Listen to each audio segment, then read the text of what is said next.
46 ஆமா எப்ப பண்ண போறாரு, அந்த வாத்தி படத்தோட டைரக்டர் வெங்கி அல்தூரி அவர் கூட பண்ண போறாரு அப்படின்னு எல்லாம் சொல்லியாச்சு. அந்த படத்துக்கான ஷூட்டிங் வந்து ஹைதராபாத்ல நடக்குது அப்படின்னு சொல்லியிருக்காங்க. அதுக்கான கிளிப்ஸ் எல்லாம் ஷேர் பண்ணியிருக்காங்க. பார்க்கும்போதே பயங்கரமா இருந்துச்சு. ஏன்னா அந்த சால்ட் அண்ட் பெப்பர் லுக்ல இருக்கு அப்படின்னு சொல்லிட்டு நம்ம பார்த்தோம் இல்லையா. எல்லாரும் அந்த போட்டோ பார்க்கும்போதே எல்லாரும் என்ன சொல்றாங்கன்னா, எங்களுக்கு வந்து அந்த சஞ்சய் ராமசாமியோட ஃபீல் வருது. ரொம்ப பாஷா, ரொம்ப சைலண்டா செமையா இருக்காரு. அப்படி ஒரு வைப்ல நம்ம பார்க்கலாம் போலன்ற மாதிரி சொல்றாங்க. கண்டிப்பா. ஹீரோயின்ஸ் லிஸ்ட்ல இப்போ தமிழ் இண்டஸ்ட்ரியில ஒரு பேர் வந்து அடிக்கடி அடிபட்டுட்டே இருக்கு.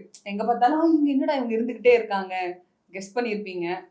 மமிதா பைஜு. Dude heroine.